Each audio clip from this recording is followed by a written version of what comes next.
अबको पालोमा श्रीमद् भागवत गीताको बाँकी अध्याय वाचकको रूपमा हुनुहुन्छ भरत कुमार ओली, प्रविधि संयोजनमा दिपेन्द्र पौडेल। ओम नमः शिवाय। ओम श्री परमात्मने नमः। अथ नमोऽध्याय। प्यारा भक्तजनहरू, आज श्रीमद् भागवत गीताको 9औं अध्याय सुरु हुँदैछ।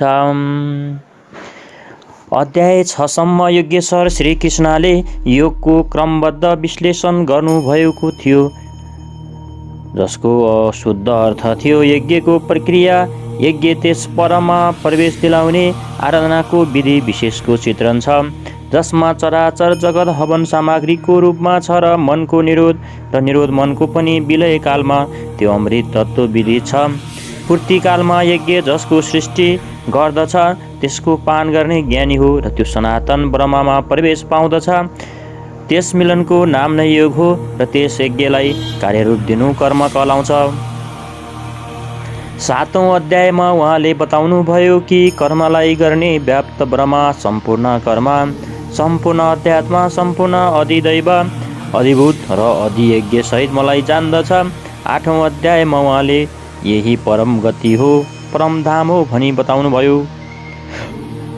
प्रस्तुत अध्यायमा योगेश्वर श्रीकृष्णले स्वयं चर्चा गर्नुभयो कि योगयुक्त पुरुषको ऐश्वर्य कस्तो छ, सबैमा व्याप्त रहे पनि त्यो कसरी निर्लेप छ, गर्दा गर्दै पनि त्यो कसरी अकर्ता हो, त्यस पुरुषको स्वभाव एवं प्रभावमाथि प्रकाश पार्नुभयो। योगलाई आचरणमा ढालेपछि आउने देवतादिक विघ्नहरूबाट सावधान गर्नुभयो र त्यस पुरुषको शरणमा जान जोड दिनुभयो। श्री भगवान उवाच इन्द तु ते गृहोत्तम प्रवाक्ष्मयेन सुयवे ज्ञान विज्ञान सहित यज्वात्मा मोक्षे शिशुवातम।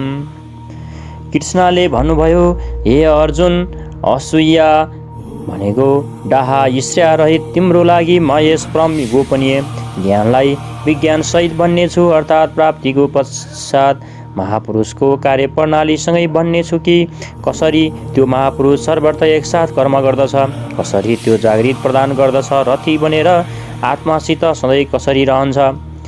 यज्वात्मा अथवा जसलाई साक्षात् जानेर तिमी दुखी रूपी संसारबाट मुक्त हुनेछौ, त्यो ज्ञान कस्तो छ भन्दै उहाँले भन्नुहुन्छ,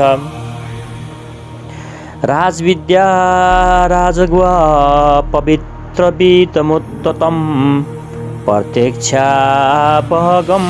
धैमरे सुसुखम कर्तुमव्ययम्। विज्ञानसँग संयुक्त त्यो ज्ञान सबै विज्ञानहरूको राजा हो। विद्याको अर्थ भाषा ज्ञान अथवा शिक्षा होइन। विद्या हि का ब्रह्मा गति प्रदाया सा विद्या विमुक्तये। विद्या त्यसलाई भनिन्छ जसको नजिक आउँछ र त्यसलाई उठाएर ब्रह्म पथमा चलाउँदै मोक्ष प्रदान गरिदिन्छ। यदि बाटोमा ऋषिदिहरू सिद्धिहरू अथवा प्रकृतिमा कतै अल्झियो भने सिद्ध छ कि अविद्या सफल भयो, त्यो विद्या होइन, त्यो राजविद्या यस्तो छ जसले निश्चित कल्याण गर्दछ।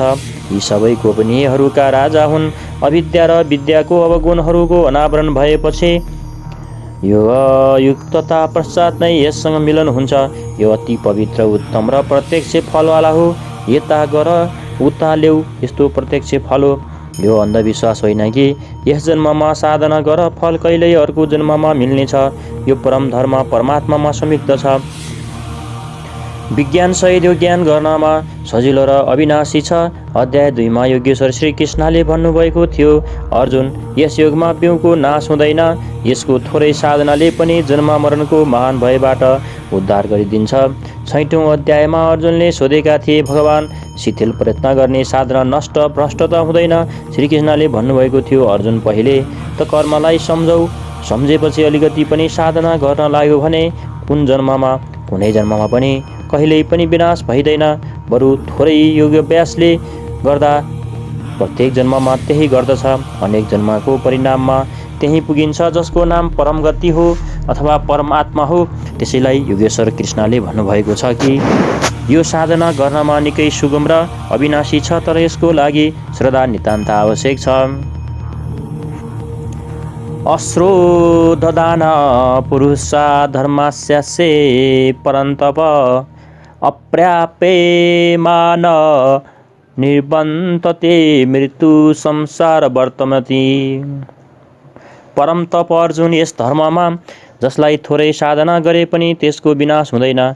श्रद्धा रहित पुरुष, यज्ञिष्टमा मनलाई केन्द्रित राख्न नसक्ने पुरुष मलाई प्राप्त गरेर संसार क्षेत्रमा भ्रमण गरि नै रहनेछ। अतः श्रद्धा अनिवार्य छ।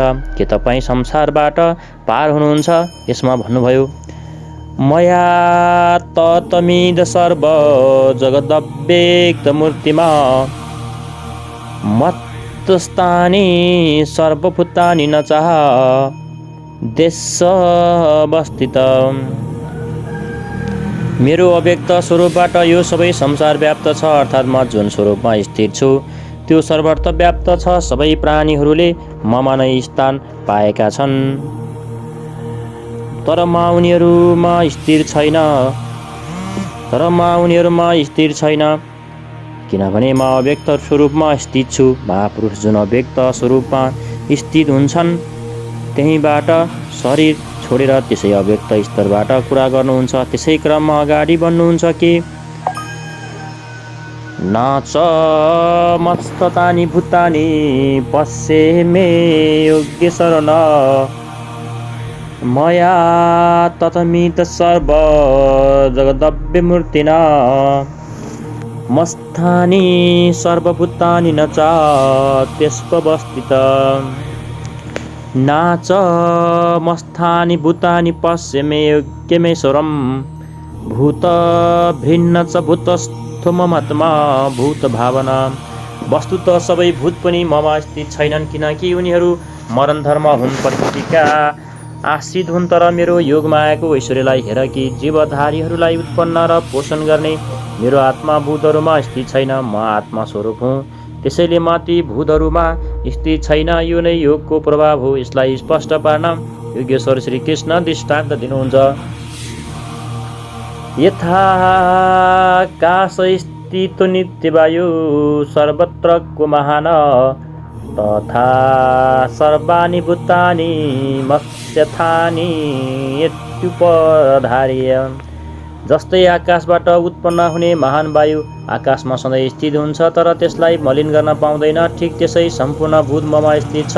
यस्तो जान, ठिक यसै प्रकारमा आकाश शरीर निर्लेप छु, उसले मलाई मलिन गर्न पाउँदैनन्। प्रश्न पुरा भयो। यही नै योगको प्रभाव हो। अब योगी के गर्दछ भन्दा कृष्ण भन्नुहुन्छ, सर्वभूतानि कौन्तेय प्रकृत्यान्ति मामिकाम कल्पच्छे पुनस्तानि कल्पादौ विसृजाम्यहम्। अर्जुन, कल्पको विलयकालमा सबै भूत मेरो प्रकृति अर्थात् मेरो स्वभावलाई प्राप्त हुन्छन् र कल्पको आदिमा म उनीहरूलाई पटक पटक विसृजामि, विशेष रूपले सिर्जना गर्दछु। तिनीहरू पहिलेदेखि थिए तर विकृत थिए, उनलाई नै रद्दछु, सजाउँछु। जो अचेत छन् तिनलाई जागृत गर्दछु, कल्पको लागि प्रेरित गर्दछु। कल्पको तात्पर्य हो उत्थानोन्मुख परिवर्तन। आसुरी सम्पदबाट निस्किएर जसरी जसरी पुरुष दैवी सम्पदमा प्रवेश पाउँदछ त्यहीबाट कल्पको आरम्भ हुन्छ र जब ईश्वर भावलाई प्राप्त हुन्छ त्यही कल्पको क्षय हुन्छ। आफ्नो कर्म पुरा गरेर कल्प पनि विलय हुन्छन्। भजनको आरम्भ कल्पको आदि हो र भजनको पराकाष्ठ जहाँ लक्ष्य विदित हुन्छ र कल्पको अन्त्य हुन्छ। जब यो क्षीर आत्मा यिनीहरूको परणभूत राग देश आदिबाट मुक्ति पाएर आफ्नो शाश्वत स्वरूप स्थिर हुन्छ, त्यसैलाई कृष्ण भन्नुहुन्छ कि त्यो मेरो प्रकृतिलाई प्राप्त हुन्छ। जो महापुरुष प्रकृतिको विलय गरेर स्वरूपमा प्रवेश पाइसक्यो त्यसको प्रकृति कस्तो, के त्यसमा प्रकृति बाँकी नै छ? होइन। अध्याय 3/33 योगेश्वर श्री कृष्णले भनिसक्नु भयो कि सबै प्राणी आफ्नो प्रकृतिलाई प्राप्त गर्दछन्। जस्तो उसमा प्रकृतिको गुणको दबाव छ त्यस्तै गर्दछ र ज्ञानवानपि प्रत्यक्ष दर्शनको साथ जानकार ज्ञानी पनि आफ्नो प्रकृतिको सदृष्ट चेष्टा गर्दछ। ऊ बढी पछिका पिँढीहरूका कल्याणको लागि गर्दछ। पूर्ण ज्ञानी तत्त्वस्थित महापुरुषको स्वभाव नै त्यसको प्रकृति हो। त्यो आफ्नो यसै स्वभावमा रहन्छ। कल्पको क्षयमा मानिसहरू महापुरुषको यसै स्वभावलाई प्राप्त हुन्छन्। महापुरुषको यसै कृतित्वमा पुनः प्रकाश पार्नुहुन्छ। प्रकृति स्वाम वष्ट भए विसृजामि पुनः पुनः भूत ग्राममिम कृत्सनमवं सप्रकृते वर्तसात। आफ्नो प्रकृति अर्थात् महापुरुषको कृत्य स्वीकार गरेर प्रकृति वर्ष सात आफ्नो स्वभावमा स्थित प्रकृतिको गुणबाट परवश भएका यी सम्पूर्ण भूत समुदायलाई म पटक पटक विसृजामी अथवा विशेष सृजन विशेष रूपले सजाउँछु। यिनलाई आफ्नै स्वरूपतिर बढाउनका लागि प्रेरित गर्दछु। तपाईँ यस कर्ममा बाँधिनु भएको छ। नाच मतानि कर्माणि निप्रधन्ति धनञ्जय उदासीन बतासीन सक्तते सुकर्मसु। अध्याय 4/9 योगेश्वर श्री कृष्णले भन्नुभयो कि महापुरुषको कार्यप्रणाली अलौकिक हुन्छ।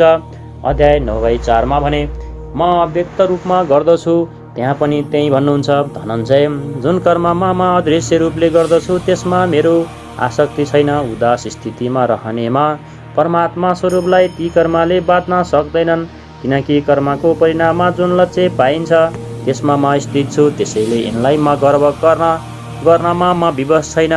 यो त स्वभावको साथ जोडिएको प्रकृतिको कार्यहरूको प्रश्न थियो। महापुरुषको कर्म थियो, उनको रचना थियो। अब मेरो अध्यायबाट जो माया रच्दछ त्यो के हो? त्यो पनि एउटा कल्प हो।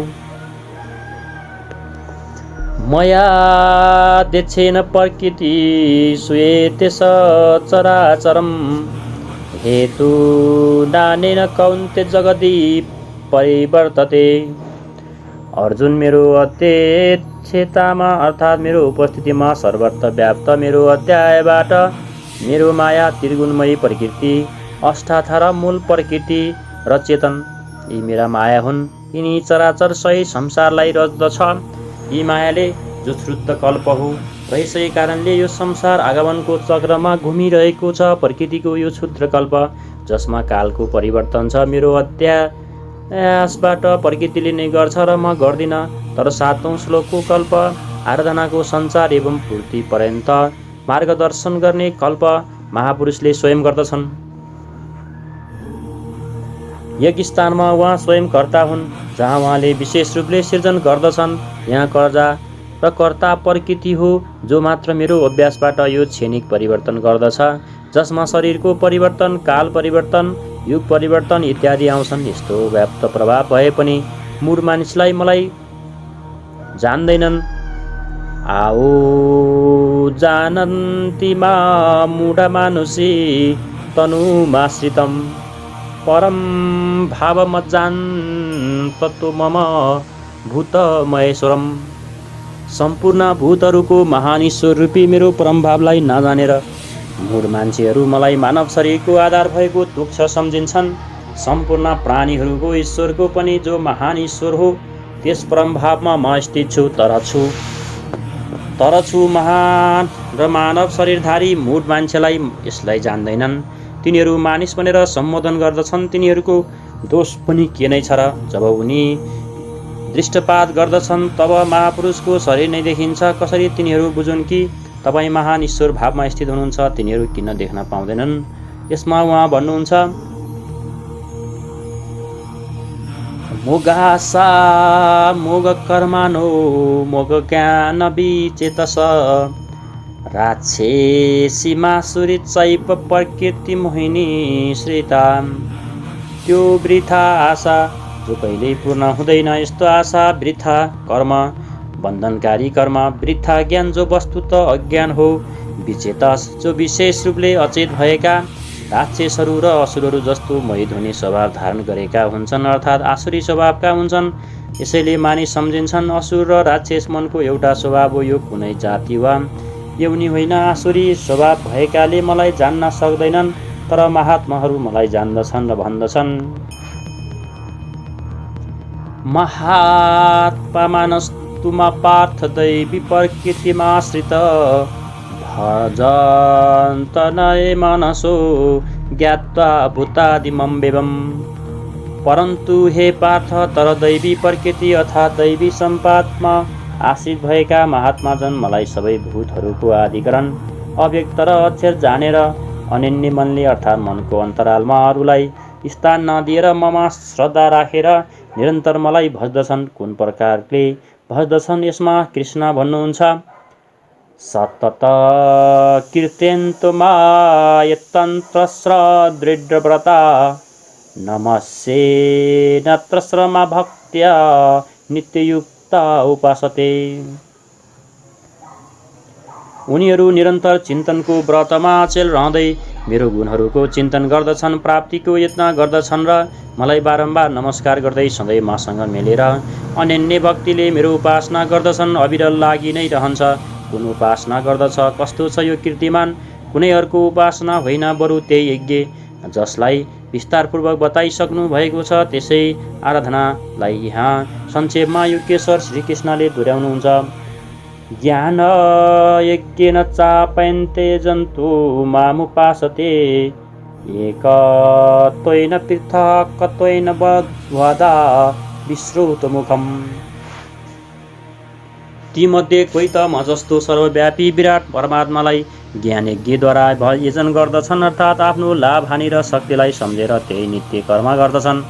कोही एकत्व भावले मेरो उपासना गर्दछन् कि मलाई यसैमा एक हुनु छ र अर्को सबै थोक मबाट अलग राखेर मलाई समर्पण गरेर निष्काम सेवा भावले उपासना गर्दछन् र धेरै प्रकारले उपासना गरिरहेका हुन्छन्, किनकि एउटै यज्ञका ती सबै उच्च र नीच स्तर हुन्। यज्ञको आरम्भ सेवाबाट नै हुन्छ, तर त्यसको अनुष्ठान हुन्छ कसरी? योगेश्वर श्रीकृष्ण भन्नुहुन्छ, यज्ञमा गर्दछु यदि महापुरुष रथी नहुने भए यज्ञ पार लाग्ने छैन। उहाँकै निर्देशनमा साधक सम्झन सक्छन् कि अब त्यो कुन स्तरमा छ, कहाँसम्म पुगेको छ। वस्तुत यज्ञकर्ता को हो? यसमा योगेश्वर कृष्ण भन्नुहुन्छ, क्रतुरः यज्ञे शुद्धामहमौषधम् मन्त्रो सहमहमेवाज्यमहमग्निरहौतम्। कर्ता माहु वस्तुत कर्ताको पछाडि प्रेरकको रूपमा सधैँ सञ्चालित गर्ने इष्ट नै हुन्। कर्ताद्वारा जो पार लाग्दछ मेरो देन हो र यज्ञ माहु। यज्ञ आराधनाको विधि विशेष हो। पूर्तिकालमा यज्ञले जसको सृजन गर्दछ त्यस अमृतको पान गर्ने पुरुष सनातन ब्रह्मामा प्रवेश पाउँछ। शोधा माहु अर्थात् अतीतका अनन्त संस्कारको विलय गर्नु, तिनलाई तृप्त गरिदिनु मेरो देन हो। भगवान रोगलाई निको पार्ने औषधि माहु। मलाई पाएर मान्छेहरू यस रोगबाट निर्वृत्त हुन्छन्। मन्त्र माहु। मनलाई श्वासको अन्तरालमा निषेध गर्नु मेरो काम हो र यस निरोध क्रियामा तीव्रता ल्याउने वस्तु हवि पनि माहु। मेरै प्रकाशमा मनका सबै प्रवृत्तिहरू विलीन हुन्छन्। हवन अर्थात् समर्पण पनि मै हुँ। यहाँ योगेश्वर श्रीकृष्णले पटक पटक माहु भन्दै हुनुहुन्छ र यसको आशय मात्र यो हो कि म नै प्रेरकको रूपमा आत्माबाट अभिन्न भएर खडा हुन्छु तथा निरन्तर निर्णय दिँदै यो क्रियालाई पूर्ण गराउँछु। यसैको नाम विज्ञान हो। पूज्य महाराजज्यू भन्नुहुन्थ्यो कि जबसम्म इष्टदेव रथी भएर श्वास प्रश्वासमा रोकथाम गर्दैनन् तबसम्म भजन आरम्भ हुँदैन। कोही लाखौँ आँखा चिप्लोस्, भजन गरोस्, शरीरलाई तताओस्, तर जबसम्म जुन परमात्माको हामीलाई चाहना छ, त्यो जुन सतहमा हामी उभिएका छौँ त्यस स्तरमा ओर्लिएर आत्मासँग अभिन्न भएर जागृत नभएसम्म हाम्रो भजनको स्वरूपै बुझ्न सकिँदैन। त्यसैले महाराजज्यू भन्नुभयो कि मेरै स्वरूपलाई समात, म सबै थोक दिनेछु। श्रीकृष्णले भन्नुहुन्छ, सबै मबाटै हुन्छ। पिताहमस्य जगत्तु माता धाता पितामह वेद पवित्रमोङ्कार ऋक्सामयजुर्वेद। अर्जुन मानै सम्पूर्ण जगतको दाता अर्थात् धारण गर्ने पिता अथवा पालन गर्ने माता अथवा उत्पन्न गर्ने पितामह अर्थात् मूल उद्गम हुँ, जसमा सबै प्रवेश पाउँछन् र जान्ने योग्य पवित्र ओङ्कार अर्थात् अहमाकार इति ओङ्कारको त्यो परमात्मा मेरो स्वरूपमा छ। 16 तत्त्वमसि इत्यादि एकअर्काको पर्याय हुन्, जस्तो जान्ने योग्य स्वरूपमा नै हुँ। ऋक अर्थात् सम्पूर्ण प्रार्थना, सम अर्थात् समत्व दिलाउने प्रक्रिया, यजु अर्थात् यजनको विधि विशेष पनि मानै हुँ। योग अनुष्ठानको उक्त तीनवटै आवश्यक अङ्ग मबाट हुन्छ। गति र भर्ता पर्व साक्षी निवास शरण श्रुवत पर्व पलय स्थान निदान बीजमय मव। हे अर्जुन, गति अर्थात् प्राप्त हुने योग्य परम गति, भर्ता भरण पोषण गर्ने सबैको स्वामी, साक्षी अर्थात् द्रष्टा रूपमा स्थित सबैलाई जान्ने, सबैको वासस्थान शरण लिने योग्य, अकारण प्रेमी मित्र, उत्पत्ति र प्रलय अर्थात् शुभाशुभ संस्कारहरूको विलय तथा अविनाशी कारण मानै हुँ। अर्थात् अन्त्यमा जसमा प्रवेश मिल्छ ती सबै विभूतिहरू मानै हुँ। तपाम्यहम् वर्षनिगृहामयुत सृजामि च अमृत चैव मृत्युस्र सदसत्सहामर्जुन। म सूर्यबाट तात्दछु, वर्षालाई आकर्षित गर्दछु र त्यसलाई वर्षाउँछु। मृत्युदेखि पर अमृत तत्त्व तथा मृत्यु सत र असत सबै थोक मानै हुँ। अर्थात् जो परम प्रकाश प्रदान गर्दछ त्यो सूर्य मानै हुँ। कहिले काहीँ भजनीहरूले मलाई असत मान्दछन्, उनीहरू मृत्युलाई प्राप्त हुन्छन्। यस प्रकार श्रीकृष्णले भन्नुहुन्छ, त्रैविद्यामसोमपापूतपापा यज्ञैरिष्ट्वा स्वर्गति प्रार्थयेन ते पुण्यसा साध्य सुरेन्द्रलोक मस्रन्ति दिव्या दिवी देवभोगानम्। आराधना विद्याका तीनवटै अङ्ग ऋग, साम र यजु अर्थात् प्रार्थना, समत्तको प्रक्रिया र यजनको आचरण गर्नेहरू, सोम अर्थात् चन्द्रमाको क्षीण प्रकाशलाई पाउनेहरू, पापबाट मुक्त भएर पवित्र भएका पुरुष, त्यही यज्ञको निर्धारित प्रक्रियाद्वारा मलाई इष्टरूपमा पुजेर स्वर्गको लागि प्रार्थना गर्दछन्। यही असतको कामना हो, त्यसैले उनीहरू मलाई मृत्युलाई प्राप्त गर्दछन्, उनको पुनर्जन्म हुन्छ। त्यस्तै पछिल्लो श्लोकमा योगेश्वरले भन्नुभएको छ कि उनीहरू पुज्दछन्, त्यही निर्धारित विधिबाट पुज्दछन्, तर त्यसको साटोमा स्वर्गको याचना गर्दछन्। ती पुरुष आफ्नै पुण्यको फलस्वरूप इन्द्रलोक प्राप्त गरेर स्वर्गमा देवताहरूको दिव्य भोग भोग्दछन्। अर्थात् त्यो भोग पनि मानै दिनेछु। ते तभुक्त्वा स्वर्गलोक विशाल क्षीणे पुण्यमस्य विशन्ति एवं त्रैधर्ममनु प्रपन्ना गतागत काम कामा लभन्ते। उनीहरू त्यस विशाल स्वर्गलाई भोगेर पुण्य क्षीण भएपछि मृत्युको लोक अर्थात् जन्म मृत्युलाई प्राप्त गर्दछन्। यस प्रकार त्रैधर्मम प्रार्थना, समत्तो एवं यजनको तीनवटै विधिहरूबाट एउटै यज्ञको अनुष्ठान गर्ने मेरै शरण लिए पनि कामना भएका पुरुष पटक पटक आउने जाने अर्थात् पुनर्जन्मलाई प्राप्त गर्दछन्। तर त्यसको मूल नाश कहिल्यै हुँदैन, किनकि यस पथमा बिउको नाश हुँदैन। तर जसले कुनै प्रकारको कामना गर्दैनन् त्यसलाई के मिल्छ? अनन्याश्चिन्तयन्त्रमाये जना पर्युपासते तेषा नित्यभियुक्ता न योगक्षेम पहामहेहम। अनन्य भावले ममा स्थित भक्तजन्म परात्मा स्वरूपको निरन्तर चिन्तन गर्दछन्। पर्युपासते अलिकति पनि त्रुटि नराखेर मेरो उपासना गर्दछन्।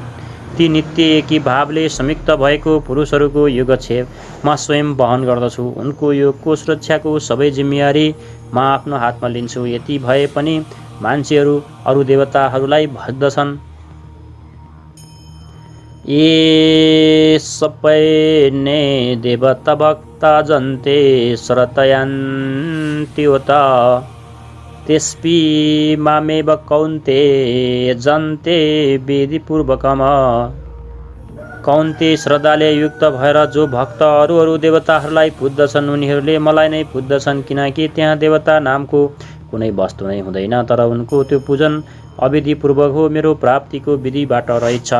यहाँ योगेश्वर श्रीकृष्णले दोस्रोपल्ट देवताहरूको प्रकरणलाई लिनुभएको छ। सर्वप्रथम अध्याय 7 को 20औंदेखि 23औं श्लोकसम्म उहाँले भन्नुभयो, अर्जुन कामनाहरूद्वारा उसको ज्ञान अपहरण गरिएको छ। त्यस्ता मूढ बुद्धि पुरुषहरू देवताहरूको पूजा गर्दछन् न। जहाँ पूजा गर्छन् त्यहाँ देवता नामको सक्षम सत्ता त छँदै छैन। तर पिपल ढुङ्गा भूत भवानी अर्थात् अन्यन्त्र जहाँ उनको श्रद्धा झुक्दछ त्यहाँ कुनै देवता छैन। मानै सर्वत्र छु त्यस स्थानमा मानै खडा भएर उनीहरूको देव श्रद्धालाई ती स्थानहरूमा स्थिर गर्दछु। मानै फलको विधान गर्दछु। फल दिन्छु, फल निश्चित मिल्दछ, तर तिनको फल नाशवान छ। आज छ भने भोलि भोग्नमा आउने नष्ट हुन जानेछ, जबकि मेरो भक्त नष्ट हुँदैन। अत ती मूढ बुद्धि जसको ज्ञानको अपहरण भएको छ उनीहरू नै अरू देवताहरूको पूजा गर्दछन्। प्रस्तुत अध्याय 9 को 23औं देखि 25औं श्लोकसम्म कृष्णले पुनः दोहोऱ्याउनु भयो कि अर्जुन, जो श्रद्धाले अरू देवताहरूलाई पुज्दछन् उनीहरूले मलाई नै पुज्दछन्, तर अविधिपूर्वक छ। त्यहाँ देवता नामको सक्षम वस्तु नै छैन। उनीहरूको प्राप्तिको विधि गलत छ। अब प्रश्न उठ्छ कि जब उनीहरू पनि प्रकारान्तरले तपाईँलाई नै पुज्छन् र फल पनि दिन्छन् नै भने दोष के भयो? अहम हि सर्वये ज्ञानभोक्ता च पबुरेव च नातो मामभिजानति तत्त्वनत श्रयेवन्ति ते। सम्पूर्ण यज्ञहरूको भोक्ता अर्थात् यज्ञ जसमा विलय हुन्छन्, यज्ञको परिणामबाट जो मिल्दछ त्यो म हुँ र स्वामी पनि म नै हुँ। तर ती मलाई तत्त्वबाट राम्रो ढङ्गले जान्दैनन्, त्यसैले चयवन्ती झर्छन् अर्थात् उनीहरू कहिले अरू देवताहरूमा झर्छन् र तत्त्वले तब जबसम्म जान्दैनन् तबसम्म कामनाहरूबाट पनि झर्छन्। उनीहरूको गति के हुन्छ? यान्ति देवव्रत देवानि पत्र्यन्ति पितृवता भूतानि यान्ति भुजेत्या यान्ति महादादिनो मिपाम भूतानि यान्ति भूत्यज्या यान्ति मद्दाजिनोपि माम। अर्जुन, देवताहरूलाई पुज्नेले देवताहरूलाई प्राप्त गर्दछन्। देवताहरू परिवर्ती सत्ता हुन्। उनीहरू आफ्नो सत्कर्म अनुसार जीवन व्यतीत गर्दछन्। पृथ्वीहरूलाई पुज्नेले पृथ्वीहरूलाई प्राप्त गर्दछन् अथवा अतीतमा अल्झिएका हुन्छन्। भूतहरूलाई पुज्नेवालाहरू भूतै हुन्छन् अर्थात् शरीर धारण गर्दछन् र मेरो भक्त मलाई मात्र प्राप्त गर्दछन्। उनीहरू मेरो साक्षात् स्वरूप हुन्छन्, त्यसको पतन हुँदैन। यति मात्र होइन, मेरो पूजाको विधान पनि सजिलै छ। पत्र पुष्प फल त्वयो मे भक्त्या परेच्छति तदह भक्त्युपहदमश्रामि परेत्ता न मन। भक्तिको आरम्भ यहीबाट हुन्छ कि पत्र पुष्प फल जल इत्यादि जो कोहीले मलाई भक्तिपूर्वक अर्पित गर्दछन्, मनले प्रयत्न गर्ने त्यस भक्तको यो सबै म खान्छु अर्थात् स्वीकार गर्छु। त्यसैले यत्को रोषि यत् श्रासि यज्जुहोषि ददाति यत यत्त पश्येसि कौन्ते तत् कुरुष्व मदर्पणम्। अर्जुन, तिमी जो कर्म गर्दछौ, जो खान्छौ, जो हवन गर्दछौ, समर्पण गर्दछौ, दान दिन्छौ, मन सहित इन्द्रियहरूलाई जो मेरो अनुरूप तताउँछौ, त्यो सबै मलाई अर्पण गर अर्थात् मेरो प्रति समर्पित भएर यी सबै गर। समर्पण गरेमा योगको क्षेमको जिम्मेवारी म लिनेछु। शुभाशुभ फलैरेव मोक्षसे कर्म बन्धनै सन्न्यासयोगयुक्ताम्य विमुक्तो मामुपैष्यसि। यस प्रकार सर्वस्वको न्याय सन्यास योगले युक्त भएको तिमी शुभाशुभ फलदाता कर्महरूको बन्धनबाट मुक्त भएर मलाई प्राप्त गर्नेछौ। उपयुक्त 3 श्लोकमा योगेश्वर कृष्णले भन्नुभएको छ कि क्रमबद्ध साधना र त्यसको फल के हुन्छ। पत्र पुष्प फल जसको पूर्ण श्रद्धाले अर्पण दोस्रो समर्पित भएर कर्मको आचरण र तेस्रो रूपमा पूर्ण समर्थन समर्पणको साथ सर्वस्वको त्याग, यिनीहरूद्वारा कर्मबन्धनबाट विशेष रूपले मुक्त हुनेछ। र मुक्तिबाट के मिल्नेछ भन्दा कृष्णले भन्नुभयो, मलाई प्राप्त गर्नेछौ। यहाँ मुक्ति र प्राप्ति एकअर्काका पूरक हुन्। तपाईँको प्राप्ति नै मुक्ति हो। अनि त्यसबाट के लाभ हुन्छ भन्दा उहाँले भन्नुहुन्छ,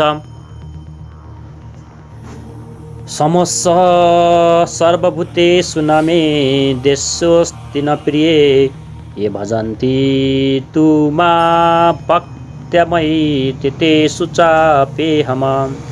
म सबै भूतहरूलाई सम्झन्छु। सृष्टिमा न कोही मेरो प्रिय छ र न अप्रिय छ, तर जो अनन्य भक्त हो त्यो ममा छ र म त्यसमा छु, त्यही मेरो एकमात्र नाता हो। त्यसमा परिपूर्ण हुन जान्छु ममा र त्यसमा केही अन्तर रहन जाँदैन। तब त धेरै भाग्यशाली मान्छेहरू नै भजन गर्छन् होला। भजन गर्ने अधिकार कसलाई छ? यसमा योगेश्वर श्रीकृष्ण भन्नुहुन्छ, अपि चेत्सु दुराचारो भजते मामन्यवाक साधुरेव समन्तव्ये सम्यग् व्यवसितो हि स।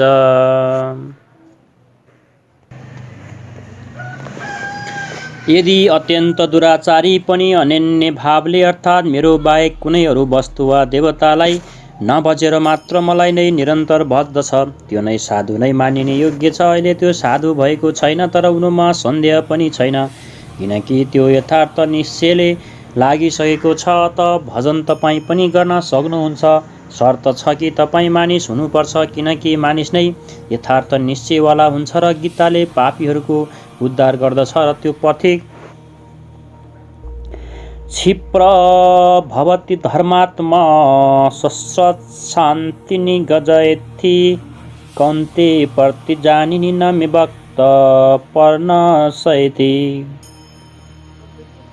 यस भजनको प्रभावबाट त्यो दुराचारी पनि चाँडै नै धर्मात्मा हुन जान्छ। परम धर्म परमात्मासँग संयुक्त हुन्छ तथा सधैँभरि रहने शान्ति परम शान्तिलाई प्राप्त गर्दछ। कौन्ते, तिमी निश्चयपूर्वक सत्य जान कि मेरो भक्त कहिल्यै नष्ट हुँदैन। यदि एउटा जन्ममा पार लागेन भने आउने जन्महरूमा पनि त्यही साधना गरेर चाँडै नै परम शान्ति प्राप्त गर्दछ। अत सदाचारी दुराचारी सबैलाई भजन गर्ने अधिकार छ, यति मात्र होइन।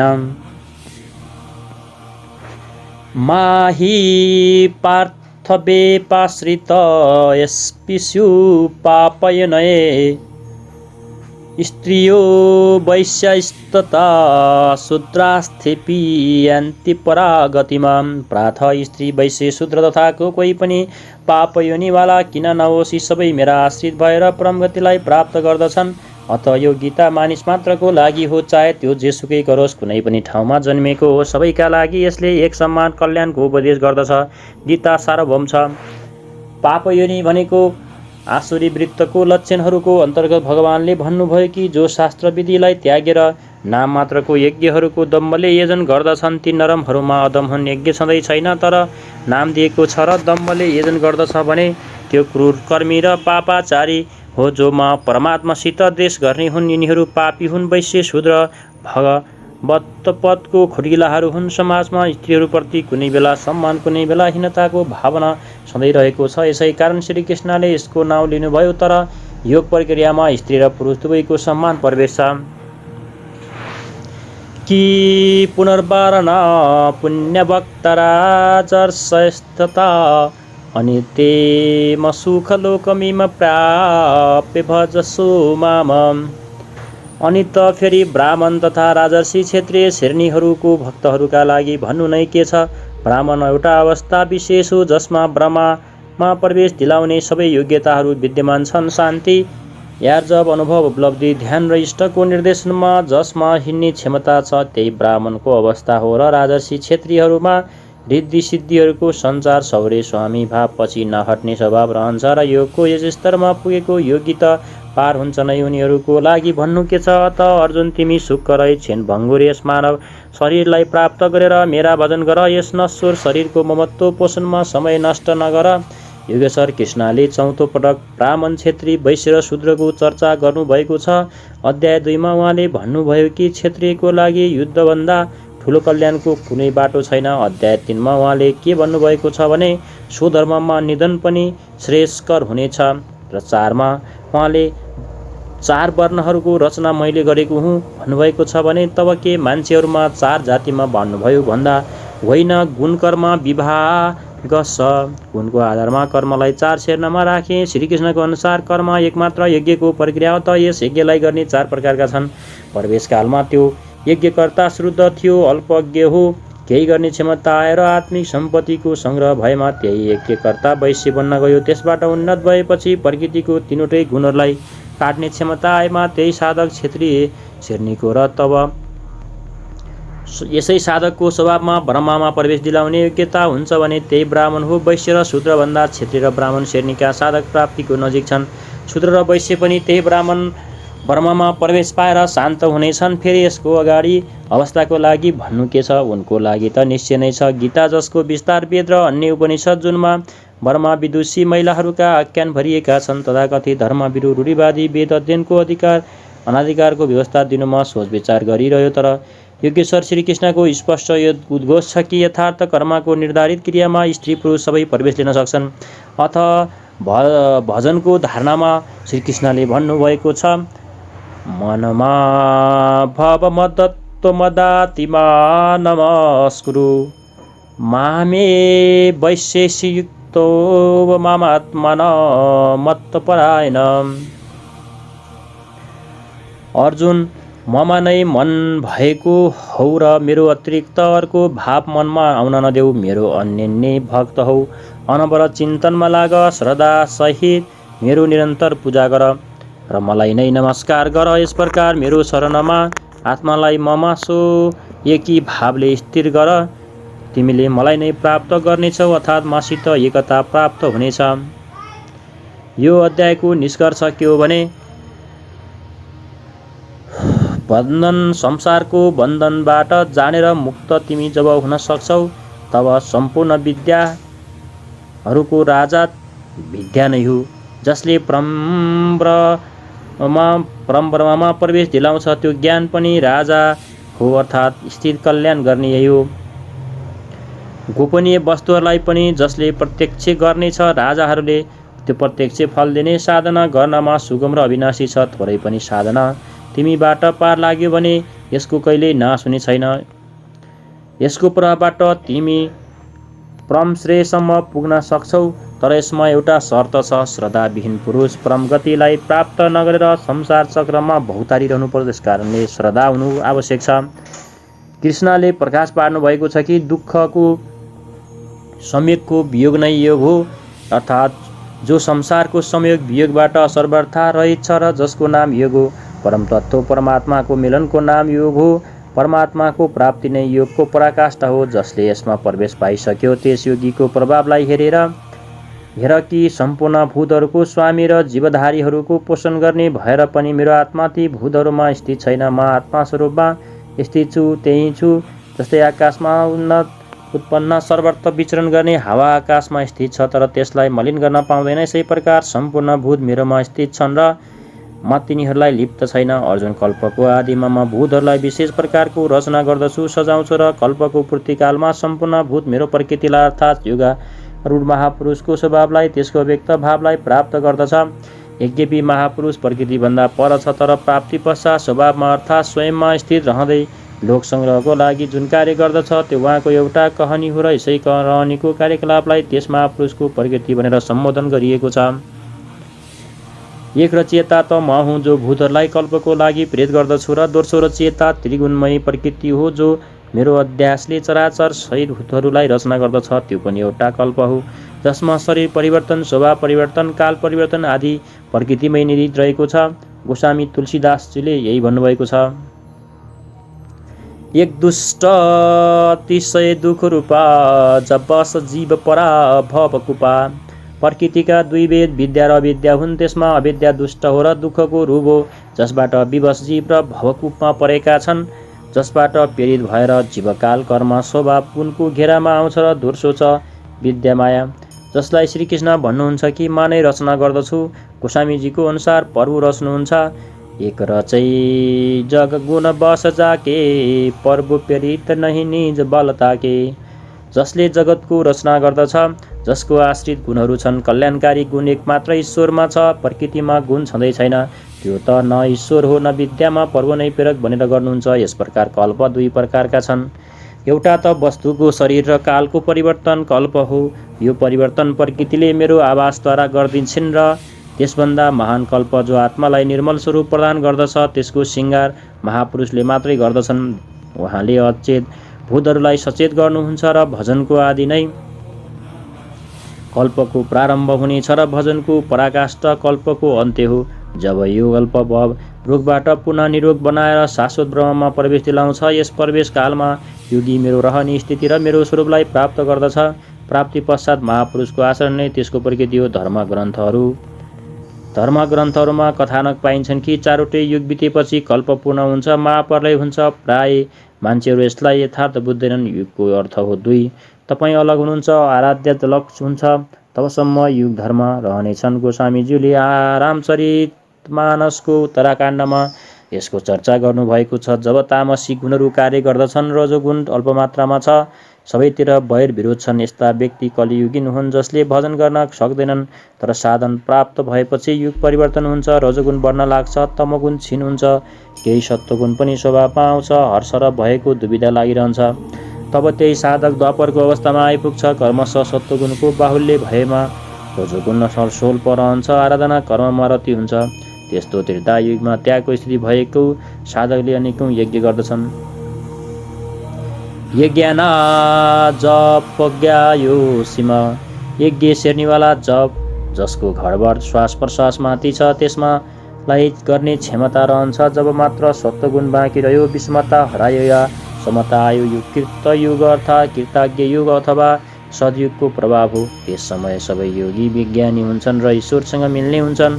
स्वाभाविक ध्यान पक्रने क्षमता उनीहरूमा रहन्छ। यी देखेछन् युग धर्महरूको उतार चढाव मनमा बुझ्दछन्। मनको विरोधको लागि अधर्मको परित्याग गरेर धर्ममा प्रवृत्त हुन्छन्। निरुद्ध मनको पनि विलय भएपछि युगहरूको साथसाथै कल्पको पनि अन्त्य हुन्छ। पूर्णतामा प्रवेश दिलाएर कल्प पनि शान्त हुन्छ। यही प्रलय हो जब प्रकृति पुरुषमा विलिन हुन्छ र तत्पश्चात महापुरुषको जो रहने स्थिति हो त्यही उसको प्रकृति हो र त्यसो उसको स्वभाव हो। योगेश्वर कृष्ण भन्नुहुन्छ, अर्जुन मूढ मान्छेहरू मलाई जान्दैनन्, ईश्वरलाई तुच्छ ठान्छन्, साधारण मान्छे मान्छन्। प्रत्येक महापुरुषले यही विडम्बना गर्दै आइरहेका छन् कि तत्कालीन समाजले उहाँहरूको उपेक्षा गरे। उनको कडा विरोध पनि भयो र श्रीकृष्णले यसको अपवाद थिएनन्। उहाँले भन्नुभयो कि म परम भावमा स्थित छु, तर शरीर मेरो पनि मानिसकै जस्तो छ। अनन्य उपासना अर्थात् अज्ञार्थ कर्मको पनि 2 मार्ग मात्र छन्। पहिला हो ज्ञान मार्ग अर्थात् आफ्नै भरोसाले आफ्नै शक्तिलाई सम्झेर त्यही नियत कर्ममा प्रवृत्त हुनु, र दोस्रो विधि स्वामी सेवक भावनाको हो जसमा सद्गुरुको प्रति समर्पित भएर त्यही कर्म गरिन्छ। झनै र यिनै 2 दृष्टिहरूले मानिस मेरो उपासना गर्दछन्, तर उनीबाट जो पार लाग्दछ त्यो यज्ञ, त्यो हवन, त्यो कर्ता, श्रद्धा र औषधि जसबाट भवरोगको चिकित्सा हुन्छ मानै हुँ। अन्त्यमा जो गति प्राप्त हुन्छ त्यो गति पनि मानै हुँ। यसै यज्ञलाई मान्छेहरू त्रैविद्या, प्रार्थना, यजन र सामर्थ्य प्राप्त गराउने विधिहरूद्वारा सम्पादित गर्दछन्। त्यसको साटो स्वर्गको कामना गर्दछन् अनि म स्वर्ग पनि दिन्छु। त्यसको प्रभावले ऊ इन्द्रप्रस्थ प्राप्त गर्दछ र दीर्घकालसम्म त्यसलाई भोग्दछ। तर पुण्य क्षीण भएपछि उसले पुनर्जन्म प्राप्त गर्दछन्।